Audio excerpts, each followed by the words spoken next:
Lord Shri Krishna said, "This imperishable philosophy I taught to Vivaswana, the founder of the Sun dynasty.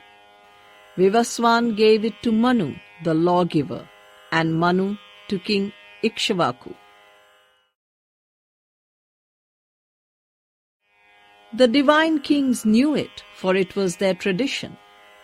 Then, after a long time, at last it was forgotten. It is the same ancient path that I have now revealed to thee, since thou art my devotee and my friend. It is the supreme secret." Arjuna asked, "My lord, Vivaswan was born before thee. How then canst thou have revealed it to him?"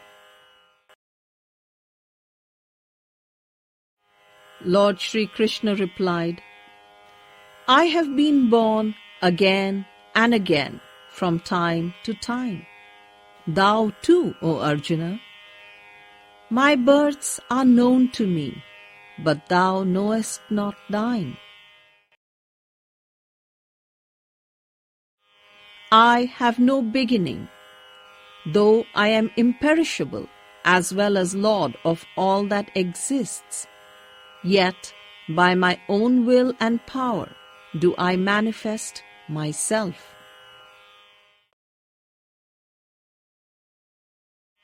Whenever spirituality decays and materialism is rampant, then, O Arjuna, I reincarnate myself.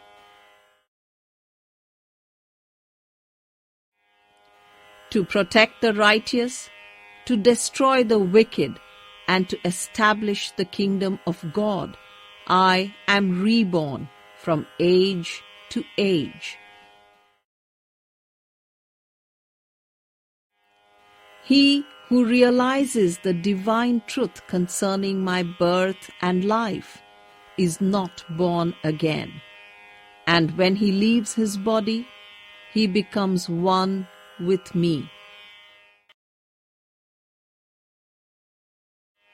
Many have merged their existences in mine, being freed from desire, fear, and anger, filled always with me, and purified by the illuminating flame of self-abnegation.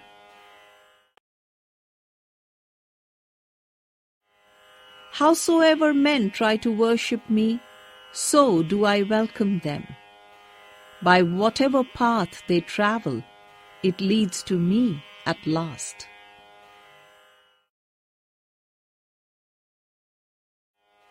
Those who look for success worship the powers, and in this world their actions bear immediate fruit.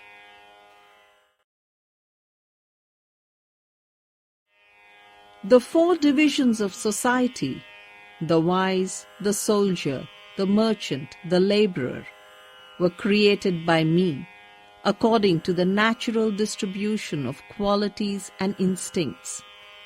I am the author of them, though I myself do no action and am changeless. My actions do not fetter me, nor do I desire anything that they can bring. He who thus realizes me is not enslaved by action.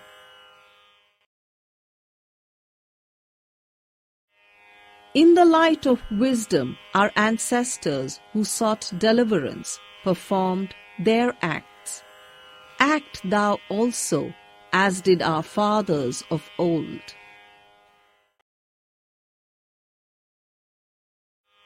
What is action, and what is inaction? It is a question which has bewildered the wise. But I will declare unto thee the philosophy of action, and knowing it, thou shalt be free from evil.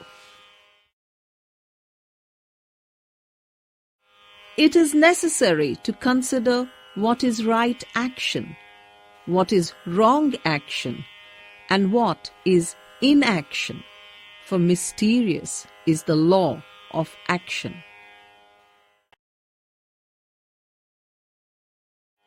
He who can see inaction in action and action in inaction is the wisest among men. He is a saint, even though he still acts. The wise call him a sage, for whatever he undertakes is free from the motive of desire, and his deeds are purified by the fire of wisdom. Having surrendered all claim to the results of his actions, always contented and independent, in reality he does nothing, even though he is apparently acting.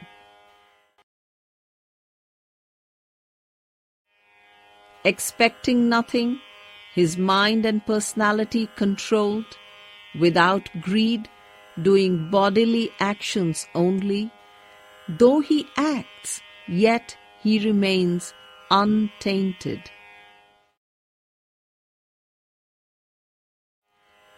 Content with what comes to him without effort of his own, mounting above the pairs of opposites, free from envy, his mind balanced both in success and failure.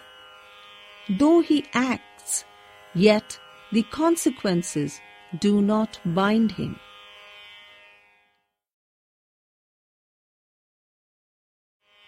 He who is without attachment, free, his mind centered in wisdom, his actions, being done as a sacrifice, leave no trace behind.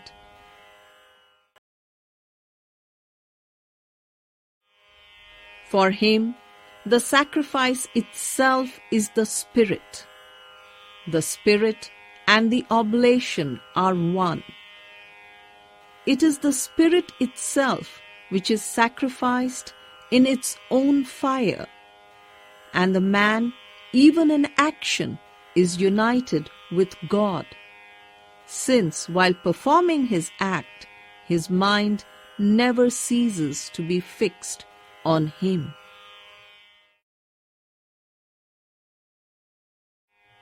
Some sages sacrifice to the powers, others offer themselves on the altar of the eternal.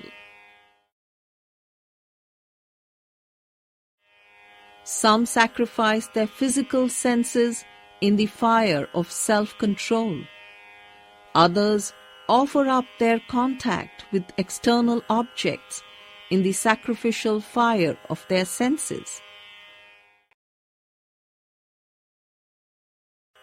Others again sacrifice their activities and their vitality in the spiritual fire of self-abnegation, kindled by wisdom. And yet others offer as their sacrifice wealth, austerities, and meditation.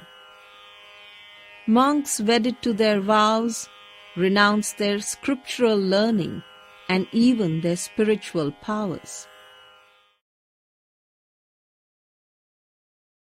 There are some who practice control of the vital energy and govern the subtle forces of prana and apana, thereby sacrificing their prana into apana or their apana into prana. Others, controlling their diet, sacrifice their worldly life to the spiritual fire. All understand the principle of sacrifice, and by its means their sins are washed away.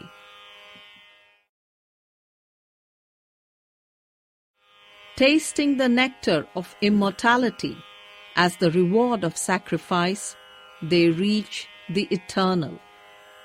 This world is not for those who refuse to sacrifice, much less the other world. In this way, other sacrifices too may be undergone for the Spirit's sake. Know thou that they all depend on action. Knowing this, thou shalt be free. The sacrifice of wisdom is superior to any material sacrifice. For, O Arjuna, the climax of action is always realization. This shalt thou learn by prostrating thyself at the Master's feet, by questioning him, and by serving him. The wise who have realized the truth will teach thee wisdom. Having known that, thou shalt never again be confounded, and, O Arjuna, by the power of that wisdom, thou shalt see all these people as if they were thine own self, and therefore as me. Be thou the greatest of sinners, yet thou shalt cross over all sin by the ferryboat of wisdom. As the kindled fire consumes the fuel, so, O Arjuna, in the flame of wisdom, the embers of action are burnt to ashes.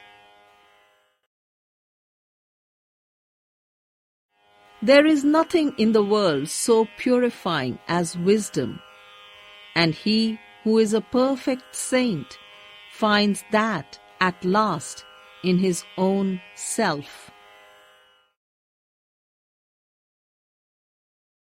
He who is full of faith attains wisdom, and he too who can control his senses, having attained that wisdom, he shall ere long attain supreme peace.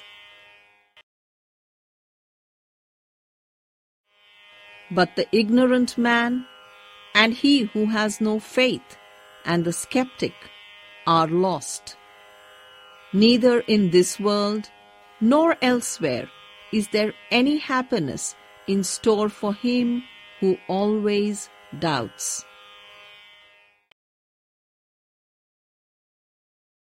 But the man who has renounced his action for meditation, who has cleft his doubt in twain by the sword of wisdom, who remains always enthroned in his self, is not bound by his acts.